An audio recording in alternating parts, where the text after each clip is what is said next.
Petrol ಹಾಕೊಂಡು ಓಡಿಸಿ ಅಂತ ಹೇಳ್ತಾರೆ ಪ್ರಹ್ಲಾದ್ ಜೋಶಿ. ತಪ್ಪದು. ಈಗ ಆಟೋ ರಿಕ್ಷಾದವ್ರಿಗೆ ಇವ್ರ ಇಚ್ಛೆ ಬಂದ ಮಾತಾಡೋಕ್ಕಾಗಲ್ಲ. ಪೆಟ್ರೋಲ್ ಹಾಕೊಂಡು ಓಡಿಸಿದ್ರೆ ಅದು 2 ದಿವಸದಲ್ಲಿ ಆಟೋ ಅಂಗಡಿ ಕಳಿಸ್ಬೇಕಾಗುತ್ತೆ. ಅದಲ್ಲ, LPG ಕೊಡಲೇಬೇಕು. ಒಳ್ಳೇದಲ್ಲ ಇದು. ಆಹಾರ ಮಂತ್ರಿ ಬರೀ ಬುರುಡೆ ಮಾತಾಡೋದು ಬೇಡ. ಕೂಡಲೇ ರಿಕ್ಷಾ ಚಾಲಕರಿಗೆ, ನಾನಂತೂ ರಿಕ್ಷಾ ಚಾಲಕರ ಪರವಾಗಿ ಇಡೀ ರಾಜ್ಯಾದ್ಯಂತ ತೀವ್ರ ಹೋರಾಟ ಮಾಡ್ತೇವೆ. ರಿಕ್ಷಾ ಚಾಲಕರು ಬಂದ್ಗೆ ತಯಾರಾಗಿರಬೇಕು. ಬಂದ್ ಕರೆ ಕೊಡ್ತೀವಿ. ಈ ವಾರದಲ್ಲೇ ಬಂದ್ ಕರೆ ಕೊಡ್ತೀವಿ. ತಾವು ತಯಾರಾಗಿರಬೇಕು.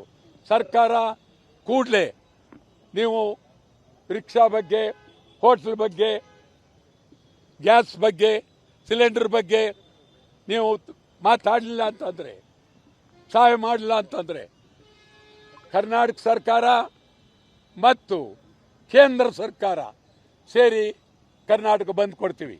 ಮತ್ತು ಇವತ್ತು BJPಯವರು ಸಿಕ್ಕಾಬಟ್ಟೆ ಬಡ್ಕತ್ತಾ ಇದ್ರು. ಮೈಸೂರಿನಲ್ಲೂ BJPಯವರು ಏನು ಕೂಕ್ಕತ್ತಾ ಇದ್ರು, ಬೆಂಗಳೂರಲ್ಲಿ ಕೂಕ್ಕತ್ತಾ ಇದ್ರು, ಎಲ್ಲ ಕಡೆ ಕೂಕೊಳ್ತಾ ಇದ್ರು. ನರೇಂದ್ರ ಮೋದಿಯವರನ್ನ ಭೇಟಿ ಮಾಡಿ BJPಯವರೇ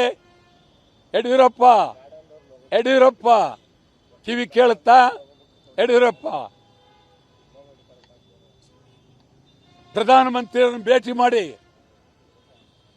ಏನೇನೋ ಮಾತಾಡಕ್ಕೆ ಹೋಗಬೇಡಿ.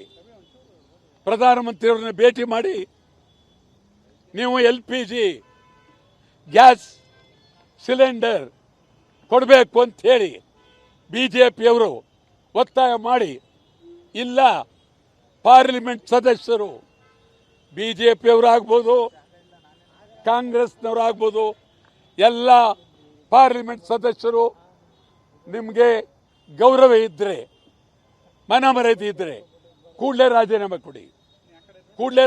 ಕೊಡಿ.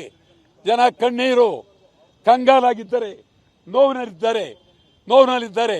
ಪಾರ್ಲಿಮೆಂಟ್ ಸದಸ್ಯರೇ ಕೂಡಲೇ ರಾಜೀನಾಮೆ ಕೊಡಿ.